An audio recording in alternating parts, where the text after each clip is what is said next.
நண்பர் அனைவருக்கும் வணக்கம். ஹெர்போக்யூர் நிறுவனத்திலேருந்து மருத்துவர் பேசுகிறேன். பல ஆடியோக்கள் வீடியோக்களை நீங்கள் தொடர்ச்சியாக பார்த்துட்ருக்கீங்க, சப்ஸ்கிரைப் பண்ணுறீங்க. மிக்க நன்றி. பயனடைந்தவர்களுக்கும் இனி பயன்பட போகிறவர்களுக்கும் நாங்கள் வாழ்த்தை தெரிவிக்கிறோம். இப்போ சொல்ல போகிற விஷயம் என்னென்னா, யாருக்கெல்லாம் தன்னுடைய உடல் எடை, அதாவது ஹைட்டுக்கேற்ற வெயிட், ஒருவர் எவ்வளவு உயரம் இருக்கிறாரோ அதுக்கு தந்த வெயிட்டு தான் இருக்கணும். எக்ஸாம்பிள் 180 சென்டிமீட்டர் ஒருத்தர் உயரம் இருக்கிறார் வச்சுப்போம், அதாவது 6 அடி இருக்கிறாருன்னா அவர் 80 கிலோ இருக்கணும். ஒருத்தர் 150 இருக்காருன்னா 50 கிலோ இருக்கணும். இதில் 1 கிலோ 2 கிலோ அதிகமாக இருக்கலாம், தப்பு இல்லை. வெயிட்டை பொறுத்த வரைக்கும் பார்த்திங்க அப்படின்னா, காலையில் ஒரு விதமாக காட்டும், மாலையில் ஒரு விதமாக காட்டும், 1 கிலோ 2 கிலோ மாறி மாறி காட்டும். வேறு இட மிஷினில் நீங்கள் பார்க்கும்போதும் வித்தியாசங்கள் காட்டும். இது ஒரு பெரிய பிரச்சனை இல்லை. இப்போ அபரிமிதமான வெயிட், அதாவது ஒருத்தருக்கு ஹைட்டுக்கு ஏற்ற வெயிட்டை விட அதிகமாக இருக்காருன்னு வச்சுப்போம். 80 கிலோ இருக்கணும் ஒருத்தர், 150 சென்டிமீட்டர் உயரத்தில்.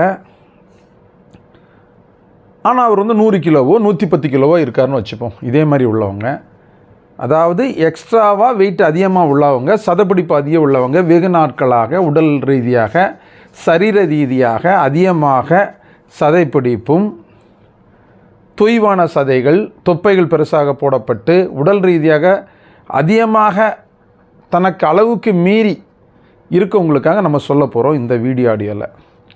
யாராலெல்லாம் உடம்பை குறைக்க முடியாது, அதாவது ஹைட்டுக்கேற்ற வெயிட்டு யாராலெல்லாம் கொண்டு வர முடியாது அப்படிங்கிற பற்றி தான் நம்ம சொல்ல போகிறோம். எல்லாராலையும் தன்னுடைய உடல் எடையை குறைக்க முடியுமா, முடியாதா, இல்லை இதில் யாராலாம் முடியாது அப்படிங்கிறத பர்டிகுலராக சொல்கிறோம். குறிப்பாக தன்னுடைய சரீரத்துக்காக, தன்னுடைய உடம்புக்காக கேர் எடுக்காத,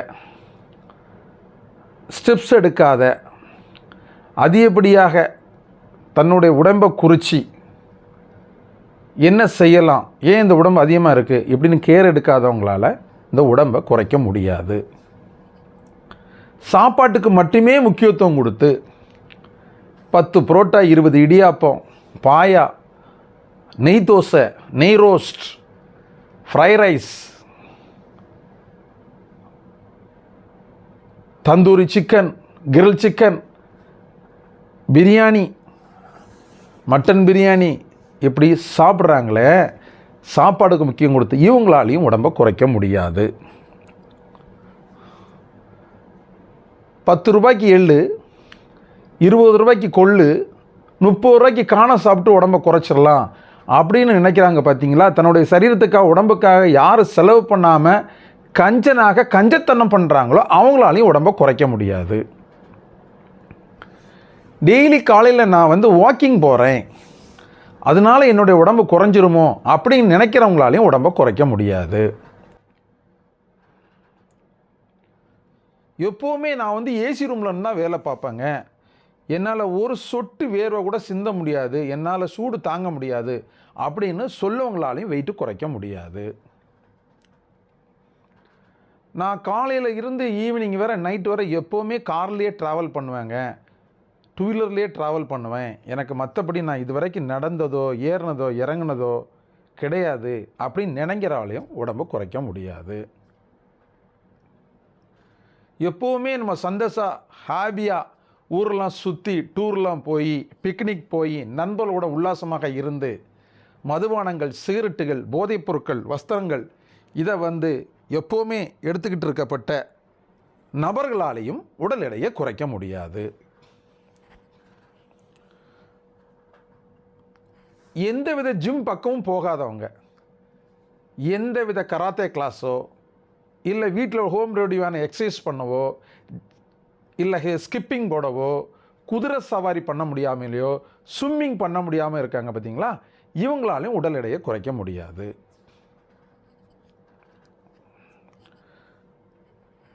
டீக்கு 4 வகையான பஜ்ஜிகள், சொஜ்ஜிகள், எண்ணெய் பலாரங்கள், என்னால் வெறும் டீ குடிக்க முடியாதுங்க, நான் எப்போவுமே பால் டீ தான் குடிப்பேன், ஹார்லிக்ஸ் தான் குடிப்பேன், குளிர்பானங்கள் குடிப்பேன், ஜூஸ் ஐட்டங்கள் குடிப்பேன், என்னால் green tea, lemon tea, black டீலாம் குடிக்க முடியாது அப்படின்னு சொல்லவங்களாலையும் உடல் எடையை குறைக்க முடியாது.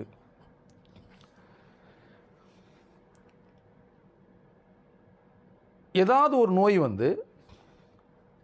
ஏதாவது ஒரு வலிகள் உடம்புக்குள்ளே ஏற்பட்டு அதிகப்படியான ஆன்டிபயோட்டிக் எடுக்கிறவங்க, சிசரிங்கில் குழந்தை பெறவங்க, சுய பிரசவம் பெறாமல் சிசரிங்களாக குழந்தை பெற்று அதற்காக உடம்பில் போடப்பட்ட ஆன்டிபயோட்டிக் மருந்து சரிவர தன்னுடைய உடலை பேணி கேட்க முடியாத லெவலில் உள்ள ஆப்ரேஷன் செய்த பெண்கள், அதற்கு பின்னாலேயும் நம்ம எந்த ரிஸ்க்கும் எடுக்காமல் பெட் ரெஸ்ட்டாகவே இருந்துட்டு ஒரு காலகட்டத்துக்கு அப்புறம் உடம்பை குறைக்கணுங்கிறக்க முயற்சி பண்ணுறாங்களே, அவங்களாலையும் குறைக்க முடியாது.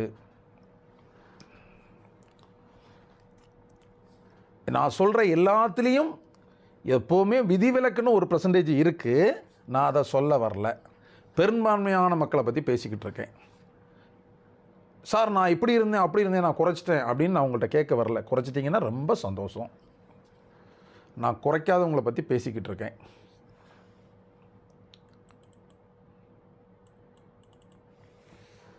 இப்போ உடலுக்காக செலவே பண்ணாதவங்கன்னு சொன்னல, அது ஏன்னு கேட்டிங்கன்னா, இந்த உலகத்தில் சித்தால ரெமடிஸ் இருக்குது, அலோபதியால் ரெமடிஸ் இருக்குது, எத்தனையோ விஷயங்கள் இருக்குது. எல்லா விஷயங்களையும் தெரிஞ்சும் எந்த காசும் கொடுக்காம டீட்டெயில் மட்டுமே கேட்டுக்கிட்டு யூடியூப்பில் நோண்டி நோண்டி பார்த்து ஒவ்வொன்றையும் ரிசர்ச் பண்ணி பார்த்துட்டு டெய்லி இதை சாப்பிட்டா குறைஞ்சிரும் இதை சாப்பிட்டா குறைஞ்சிரும் மட்டுமே பார்த்துட்டு எந்தவித செலவும் பண்ணாமல் பார்க்குறதையே பொழுதுபோக்காக வச்சு மருத்துவர்கிட்ட ஆலோசனை மட்டுமே கேட்குறத ஒரு பொழுதுபோக்காக வச்சு தினந்தோறும் இந்த ஆண்டி மடங்கட்டின கதையாட்டு இரவில் பார்த்தீங்க அப்படின்னா உடம்புக்குள்ளே ஒரு ஃபயர் வந்துடும். எல்லா யூடியூப் வீடியோ பார்த்த உடனே நம்ம அதே மாதிரி ஆயிடணும், இதேமாரி ஆயிடணும், உடம்பை குறைச்சிடணும், நல்லா ஆயிடணும். ஆனால் காலையில் 7 மணிக்கு எழும்பினோடனே 11 மணிக்கு சூரியன் உதயத்துக்கு அப்புறம் எழும்பி சூடாக 2 குட்டுவம் இட்லி சாப்பிட்டுட்டு தொட்டுக்க 4 கலர் சட்னி சாப்பிட்டுட்டு டிவிக்கு முன்னால் உட்காந்து படம் பார்த்துட்டு இருக்கவங்களால் கண்டிப்பாக உடம்பை குறைக்க முடியாது. இவங்களுக்கெல்லாம் வருடத்துக்கு 10 கிலோ 5 கிலோ உடம்பு ஏறிக்கிட்டே இருக்கும். அதாவது மாதத்துக்கு 1 கிலோ வச்சாது ஏறும். 60 கிலோ இருக்க வேண்டியவங்க 120 கேஜி இருப்பாங்க. ஒரு 28-30 சைஸ் கிப் சைஸ் வச்சிங்களேன், அவங்களுக்கு பேண்ட் ஷர்ட்டோ ஆணாக இருக்கட்டும் பெண்ணாக இருக்கட்டும் அவங்களுக்கெல்லாம் பார்த்தீங்கன்னா 48 50 வந்துடும் கிப் சைஸ். 46 44 தாராளமாக இருக்கும் நிறைய பேருக்கு. ஷர்ட்டு பார்த்தீங்க அப்படின்னா அப்படி வெறும் 42 தான் இருக்கும். ஆனால் கீழே பார்த்தீங்கன்னா வேறு மாதிரி இருக்கும். பாத வலி வரும், முட்டு வலி வரும், குதிக்கால் வலி வரும், 2 தொடைகளும் பெருசாகி உரசும், அதில் புண்ணாகும். ஆண்களுக்கு உடலுறவு கொள்வது கஷ்டமாயிரும், பெண்களுக்கும் அதேமாரி கஷ்டங்கள் வந்துடும். குனிய முடியாது, நிமிர முடியாது, ஏற முடியாது, இறங்க முடியாது, நடக்க முடியாது, தரையில் உட்கார முடியாது, எழும்ப முடியாது, சம்மணம் போட முடியாது, இந்தியன் க்ளோசெட்டில் அவங்களால மோஷன் போக முடியாது. இவ்வளவு உபாதைகளை வச்ச பிறகும் தன்னோட சரீரத்தை நல்லபடியாக வச்சு எவ்வளோ பணம் செலவானாலும் பரவாயில்ல உடம்பை குறைச்சி நம்மளும் சராசரி மனுஷனை மாதிரி ஹைட்டுக்கு ஏற்ற வெயிட்டை கொண்டு வந்து 30-32 சைஸில் கிப் சைஸை கொண்டு வந்து பேண்ட் ஷர்ட் போட்டு இந்த சமுதாயத்தில் அழகாக வாழணும், நோய் இல்லாத வாழணும். எந்த டிசீஸ் வந்தாலும் அப்நார்மலான வெயிட் இருந்தால் உடனே வந்துடும் அப்படிங்கிறத பொருட்படுத்தி அதை சரி பண்ணணும்னு முடிவெடுக்காதவங்களால் கண்டிப்பாக எதையுமே செய்ய முடியாது, அப்படியே தான் இருப்பாங்க. இது ஒரு பெரிய சாபக்கேடுன்னு நினைக்கிறேன். இதை தெரிஞ்சுக்கிட்டவங்க புரிஞ்சுக்கிட்டவங்க சப்ஸ்கிரைப் பண்ணுங்கள், உங்கள் நண்பருக்கு ஷேர் பண்ணுங்கள். முடிஞ்ச அளவுக்கு இப்படி இருக்காதீங்க, நல்லபடியாக மாறிடுங்க, உடனே ஸ்டெப்ஸ் எடுங்க, வருமுன் காப்போம், இப்போமே பார்த்துருவோம். பிரச்சனை சின்னதாக இருக்கும்போதே அதுக்கு முயற்சி பண்ணி சரி பண்ணிட்டோம் அப்படின்னா செலவாகிற காசு மிச்சம், நாட்கள் மிச்சம், கஷ்டங்கள் மிச்சம், நஷ்டங்கள் மிச்சம் அப்படின்னு சொல்லி புரிய வைங்க. குடும்பத்தார்கள் புரிய வைங்க, நண்பர்கள் புரிய வைங்க, சகோதரர்கள் புரிய வைங்க, அம்மா அப்பா புரிய வைங்க. கண்டிப்பாக மற்றும் ஒரு நல்ல ஒரு ஆடியோ வீடியோவில் சந்திப்போம். நன்றி, வணக்கம்.